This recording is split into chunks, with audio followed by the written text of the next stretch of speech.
Et si le Bitcoin atteignait 1 million de dollars en 2030? D'ici la fin de l'année, 42% des crypto hedge funds pensent déjà qu'il atteindra les 75 000 à 100 000. Le cofondateur de PayPal, Peter Thiel, croit qu'il atteindra 1 million d'ici 2030. L'une des hedge fund managers les plus respectées au monde, Cathie Wood, est d'accord avec lui. Il y a plein d'autres milliardaires comme les jumeaux Winklevoss, Elon Musk, Michael Novogratz, Michael Saylor, Jack Dorsey croient aussi en cette théorie. Mais avant que vous vous disiez « mais oui c'est ça n'arrivera pas du tout », laissez-moi partager avec vous des données, des graphiques qui soutiennent cette théorie. Le Bitcoin est rare, il n'y a que 21 millions de Bitcoin au total. 90% sont déjà sur le marché, il ne reste que 10% à miner. Il nous faudra encore 118 ans avant de miner tous les Bitcoins restants. Donc ce sera dans les alentours de 2140. Pour faire simple, si tous les millionnaires au monde décidaient d'acheter juste un Bitcoin, ce serait juste impossible parce qu'il n'y en a pas assez pour tout le monde. Parce que selon Crédit Suisse, en 2020, il y avait 56 millions de millionnaires dans le monde. Ce qui veut dire que chaque millionnaire ne serait capable d'acheter un peu plus d'un tiers du Bitcoin. Et encore aujourd'hui, il y a plus de millionnaires, mais surtout environ 20% de l'approvisionnement total du Bitcoin a été perdu pour toujours.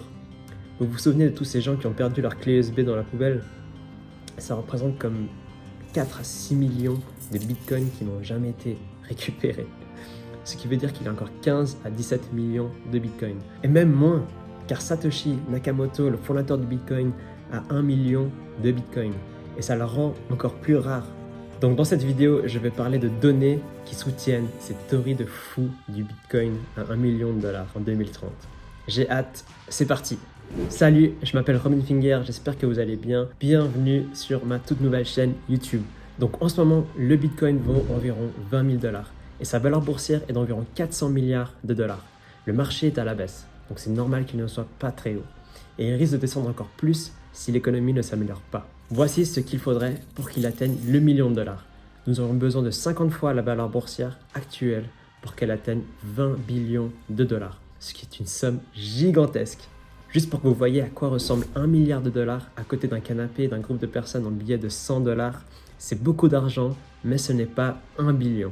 Voici 1 billion de dollars à côté de la Maison Blanche et un terrain de foot. C'est environ la moitié de ce que le Bitcoin vaut aujourd'hui. Mais l'année dernière, le Bitcoin a dépassé le billion de valeur boursière. Mais pour que le Bitcoin atteigne 1 million, nous devons mettre 20 billions. Et voici ce que 20 billions de dollars ressemble à côté de la Statue de la Liberté. Ça, c'est une somme incroyable d'argent. Mais pour partir de ça à ça, en seulement 8 ans, semble impossible. Mais maintenant, laissez-moi partager avec vous des données sur la façon dont ça pourrait arriver pour de vrai. La première chose que nous devons savoir est combien d'argent il faut pour que le prix de Bitcoin change. Et si on utilisait la valeur boursière comme tout le monde et moi-même l'avons toujours fait. Même si une valeur boursière est censée nous dire combien d'argent est dans le système, ce n'est pas le cas. Et ça porte à confusion. Pour savoir la valeur boursière, il faut simplement calculer le nombre d'actions multiplié par le prix du jour. Et c'est tout ce que ça fait. Le Bitcoin est à environ 400 milliards de dollars en valeur boursière. Mais ça ne veut pas dire que les 400 milliards sont à l'intérieur de l'écosystème. Et si le Bitcoin tombait à zéro demain, les investisseurs ne perdront pas les 400 milliards. Tout ce que la valeur boursière fait est de calculer le nombre d'actions, donc 19 millions, multiplié par le prix du jour, donc 20 000, pour avoir la valeur implicite de 400 milliards de dollars. Donc si vous deviez vendre les 19 millions à 20 000, vous n'auriez pas les 400 milliards. Parce que si vous vendiez la totalité, le prix descendrait au fur et à mesure. C'est pourquoi la valeur du Bitcoin n'est pas son prix ni sa valeur boursière. Un exemple parfait est la bourse. Amazon vaut actuellement 1 billion de dollars.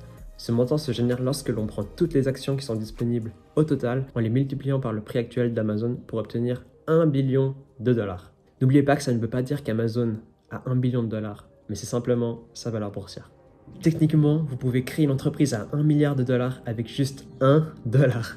Tout ce qu'il faut est de créer une entreprise avec 1 milliard d'actions en circulation et vendre une action à quelqu'un pour 1 dollar. Et cela vous donnerait la valeur d'une entreprise à 1 milliard de dollars. Pour en revenir au Bitcoin, il n'est ni une action ni une entreprise, mais la logique est similaire. Et vous n'avez pas besoin d'autant d'argent pour changer son prix. Pour donner un exemple, Tesla a acheté 1,5 milliard de dollars en Bitcoin le 20 décembre 2020, sans l'annoncer officiellement. Mais ce jour-là, Elon Musk a demandé publiquement à Michael Saylor s'il était possible d'acheter 1 milliard de dollars en Bitcoin. Et c'est là que les gens ont commencé à devenir fous. Comme Elon s'intéressait au Bitcoin, les gens ils ont commencé à investir massivement dans le Bitcoin. Et le prix est vite monté. Les gens l'ont seulement su à la révélation du document par l'SEC aux États-Unis qu'il avait vraiment fait l'achat. Donc le 8 février 2021. Et regardez, le prix du jour du tweet était à 23 000. Mais le 8 février, lors de l'annonce publique, le prix est passé à 48 000. Il a plus que doublé en un peu plus d'un mois. Vous vous demandez peut-être si les gens ont vraiment dépensé plus de 430 milliards de dollars pour que le Bitcoin ait doublé son prix. C'est juste impossible. Le vrai montant en dollars était beaucoup plus bas. Mais théoriquement, cette somme serait environ 10 à 20% de sa valeur boursière. Ce qui signifie, au lieu d'avoir besoin de 20 billions de dollars, nous n'aurions peut-être besoin que de 2 à 4 billions de dollars pour que le Bitcoin atteigne 1 million de dollars. Maintenant, sur les 8 prochaines années, donc les 90 prochains mois, il faudrait 21 milliards par mois en plus dans le Bitcoin. Ce qui est toujours une grosse somme d'argent, vous allez me dire, mais ça reste beaucoup moins qu'avant. Vous pensez que c'est toujours impossible d'en arriver là? J'ai quelques hypothèses pour vous, mais s'il vous plaît, gardez à l'esprit que certaines de ces idées sont complètement subjectives, mais ne restent pas forcément exagérées. Merci Yacine sur Twitter pour toutes ces idées. Le premier marché est celui des transferts d'argent. C'est là que nous envoyons de l'argent d'un pays à l'autre, comme nous l'avons fait pour aider l'Ukraine. C'est lent, c'est cher, c'est fermé le week-end. Le Bitcoin, quant à lui, est le meilleur système que nous avons à disposition aujourd'hui. Si le Bitcoin pouvait avoir 50% du marché des transferts d'argent, cela ajouterait environ 300 milliards de dollars à sa valeur boursière, soit 14 000 dollars la coin. La deuxième idée est la devise des marchés émergents. Émergents se réfère aux pays qui sont passés du développement à la modernisation. Un bon exemple est le rouble russe, le réal brésilien, la roupie indienne, etc. C'est là que le Bitcoin pourrait être une bonne alternative de réserve de valeur. Maintenant, si le Bitcoin pouvait avoir 10% du marché mondial, ça ajouterait 2,8 billions de dollars, soit environ 133 000 le Bitcoin. Et ça exclut les 3 premiers pays des devises émergentes. Le troisième est le marché interbancaire. C'est le système numérique où seules les banques ont accès et où elles peuvent envoyer de l'argent entre elles. À l'international, il est généralement courant que les transactions se fassent en dollars. Le Bitcoin, quant à lui, pourrait remplacer le dollar comme une monnaie internationale. Et si le Bitcoin pouvait avoir seulement 25% de ce marché, ça ajouterait 3,8 billions de dollars, soit 181 000 dollars la pièce. Le quatrième marché est le trésor public. Il représente l'ensemble des moyens financiers dont dispose un pays. Si le Bitcoin pouvait avoir seulement 1% du marché mondial, ça ajouterait 3,8 billions de dollars supplémentaires ou 181 000 dollars le Bitcoin. Le cinquième marché est celui des millionnaires. Si ces personnes détenaient juste 5% de leurs actifs en Bitcoin, ça ajouterait 4 billions de dollars à la valeur boursière, soit 190 000 le Bitcoin. Le sixième marché est celui des investisseurs institutionnels, comme par exemple BlackRock. Si seulement 2,5% de leurs actifs étaient détenus en Bitcoin, ça ajouterait 4,1 billions de dollars à la valeur boursière, ou à peu près 196 000 dollars le Bitcoin. Le septième est les obligations d'entreprise. C'est l'endroit où les entreprises lèvent de l'argent en créant une dette.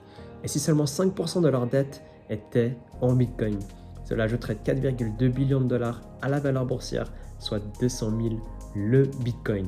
Et enfin, le huitième, le dernier, est l'or. Si les gens ils investissaient la moitié de leur or en Bitcoin, alors 5,5 billions de dollars seraient ajoutés à la valeur boursière, soit 260 000 à la valeur du Bitcoin.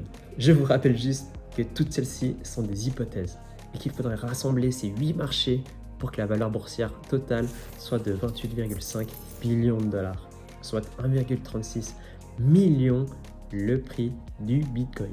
Je suis sûr que beaucoup de monde encore se disent 28,5 billions de dollars, c'est tout simplement impossible. Mais ça reste beaucoup moins que la valeur des actions mondiales, qui est le marché de la bourse, évalué à 106 billions de dollars. C'est toujours moins que la masse monétaire américaine qui est de 123 billions de dollars et qui, elle, est encore bien inférieure à la valeur globale des obligations qui est de 124 billions de dollars et c'est encore 10 fois moins que la valeur globale de l'immobilier à 220 billions de dollars. Donc quand vous le voyez sous cet angle, 28,5 billions de dollars ne semble pas si fou que ça, surtout au cours des 8 prochaines années. Maintenant, la question est de savoir si vous deviez acheter du Bitcoin avant qu'il atteigne 1 million de dollars. Chacun a un avis différent. Selon 3 sur 4 investisseurs professionnels de Bank of America, le gars du film Big Short, Warren Buffett et Charlie Munger pensent tous que le Bitcoin est une bulle. Mais ça reste leur avis et ils n'ont pas d'arguments très convaincants. À la place, voici quelques idées qui peuvent vous aider. Le premier graphique s'appelle HODL Wave. Ce terme veut dire garder la crypto plutôt que de la vendre. Et ici, vous pouvez voir que plus de 70% des investisseurs ont gardé leur Bitcoin pendant plus d'une année. Les investisseurs du Bitcoin pensent long terme. Le deuxième s'appelle le Mayer Multiple. Et il vous dit le prix historique du Bitcoin par rapport à son moving average de 200 jours. Il ne vous dit pas quand l'acheter ou quand le vendre. Il vous donne juste un peu de contexte historique. En ce moment, c'est intéressant d'acheter du Bitcoin car il est inférieur à 2,4, donc historiquement, c'est un bon moment. Tout ce qui est au-dessus coûte cher. Et avec le prix actuel à 20 000, le meilleur multiple est à 0,53. La moyenne du Bitcoin est à 1,4. Il a été plus élevé qu'aujourd'hui, 98% de son temps. Donc en ce moment, nous sommes vraiment dans cette bonne période rare où le Bitcoin est en dessous de sa moyenne historique. Après, ça ne veut pas dire que vous deviez acheter du Bitcoin, mais ça veut dire que si vous croyez que le Bitcoin atteindra le million de dollars un jour, maintenant pourrait être un bon moment pour commencer à investir régulièrement. En 2030, je ne pense pas que le Bitcoin remplacera la banque, ni le dollar, ni l'or. Il n'a pas à le faire. Il lui faut juste une petite part de marché. Et c'est exactement ce qui se passe en ce moment. La valeur du Bitcoin continue de monter, donc c'est bien. En tout cas, merci beaucoup d'avoir regardé ma première vidéo et j'espère qu'elle vous a plu. Passez une excellente journée, n'hésitez pas à cliquer sur le bouton j'aime et abonnez-vous, ça me motivera à créer d'autres vidéos. Allez, tchuss!